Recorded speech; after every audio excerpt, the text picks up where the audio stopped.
Hi everyone, Paul here.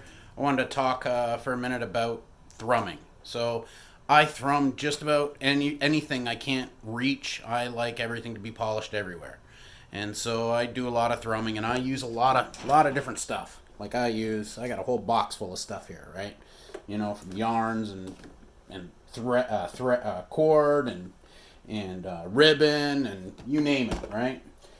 But my favorite, probably my go-to, is this stuff right here, and this is Bernat baby blanket wool, and I'm gonna talk about this and show you some stuff for just a minute here.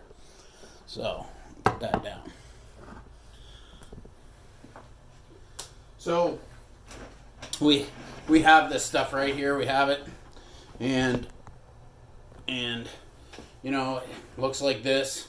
Comes in all kinds of different colors. Typically, I buy white because then I can tell by looking at it what compound is on it by the color of the compound. So, anyways, this stuff isn't all that strong. You can break it, right? So you have to be aware of that. But it's nice and fluffy, and as fat as this is, it fits through impossibly small holes, like holes you wouldn't expect it to be able to fit into. And so, basically you would just tie a loop in one end and just hook it on your bench pin. And if you're using a single strand, what I do is I take a lighter and I just, carefully melt that without melting right through it, and then twist the end up together while it's still kind of melted. And then you get a nice long point. You get a nice long point that you can poke through tiny holes and stuff, right? So, that's how that works. Now,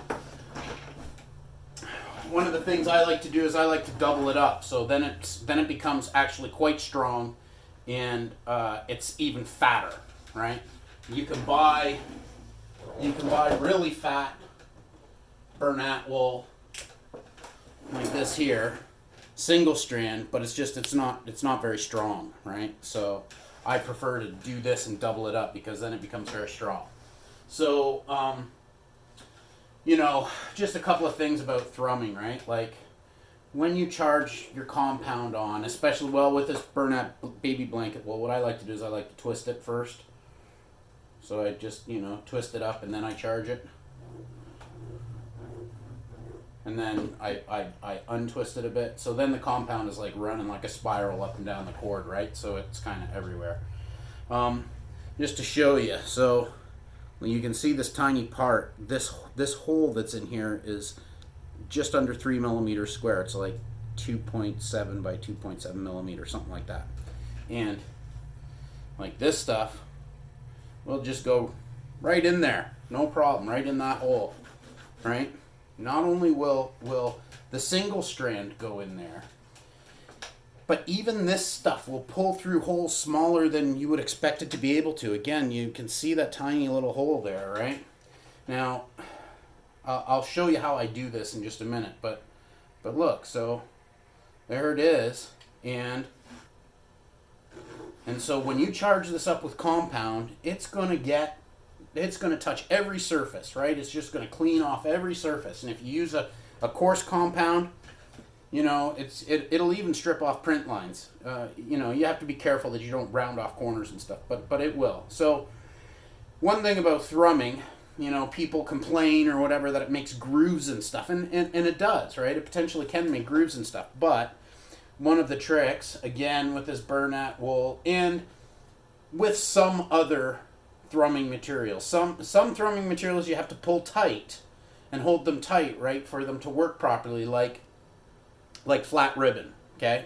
But with this stuff, one of the tricks to not having the cord that you're using or this Bernat wool or whatever settle in one spot and start to make a groove is, rather than pull your thrumming cord tight like this and thrum, right? Because then it's the weight of your hand and everything else holding it in one spot on there, and it starts to wear a groove. Is you hold it loose a little bit, right, and let it just slap through slap through the hole in kind of a random manner, and that'll prevent you from making a groove in one spot. So That's the first thing. So anyways, now I'm gonna show you how I double this up because it's kind of neat. We take a length of it, and I'm just gonna do a short piece to give you an example so it'll fit in the camera. And I use my flex shaft. Hopefully this fits in the frame here. Take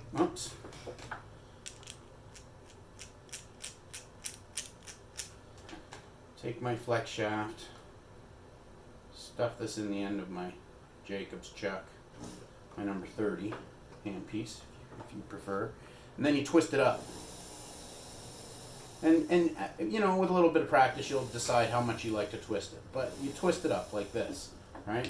And then you take both ends and you hold it together. Hold those two ends together. And what happens is this stuff tries to untwist, and in doing so, as it tries to untwist, it then twists back on itself into a double twisted up cord, and it'll stay like that, twisted up like that, for the length of time, for as long as you use it, right? It'll stay twisted up like that as long as you tie a knot in the end so it can't unravel. Then you can hook it on your bench again like this, right? And what I do is I take this end and I open it up like that, and I feed a piece of ribbon through, 1/8 inch ribbon through it, and then I melt those ends together. So then I have, something that I can poke through small holes. Now you could use, string or fishing line or whatever you want, but I have lots of ribbon and it's on hand, so that's typically what I use. And then, believe me, you put, cut compound on here like Gray Star or Triple E or whatever, hold this loose, you do it like this, back and forth, maybe just 10 times, 1, 2, 3, 4, 5, 6, 7, 8, 9, 10, and the print lines are going to be gone, and the shape of your hole's really not going to change. And then you go to a high polish compound and it's done. And that's often all it takes. Now, myself, I like to keep stuff really crisp. So with this little piece, what I actually do is I take a carbide flat graver and I go in and I just cut every surface of that on the inside of the hole. And then I only use high polish compound, because then it doesn't, soften or distort the edges of the hole, the square edges of the hole, because this is a square piece, right?